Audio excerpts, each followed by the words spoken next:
Halo Sobat YouTube, sebelum kita mendengarkan dari musik Tulus Sahundulan dan Lima Saudoran, di sini saya mau berbagi tentang pengertian dari judul tersebut. Nah, di sini saya ambil dari marbunblogspot.com bahwa Tulus Sahundulan itu mempunyai arti dengan 3 kedudukan disandang oleh 5 manusia. Yang dimana kedua ini mempunyai bagian. Yang pertama itu adalah kedudukan itu adalah mulai dari Tondong, Sanina, dan anak boru.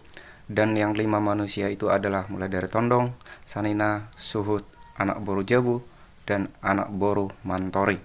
Itulah sebagian besar dari pengertian Tulus Sahundulan dan Lima Saudoran. Akan tetapi, untuk bagian-bagian tersebut mempunyai makna tersendiri. Nah, Sobat YouTube bisa cari langsung melalui Google Chrome, dan tinggal langsung mencari aja pengertian dari Tulus Sahundulan dan Lima Saudoran. Nah, di sana nanti bisa Sobat YouTube cari pengertian setiap masing-masing dari bagian tersebut. Dan kurang lebih seperti inilah nada musik dari Tulus Sahundulan Lima Saudoran yang berbentuk seperti uning-uningan atau biasa disebut dengan gondang Batak, yang langsung kami aransemen melalui aplikasi Android yaitu namanya FL Studio. Selamat mendengarkan dan jangan lupa untuk berikan komentar dan supportnya. Terima kasih. Horas.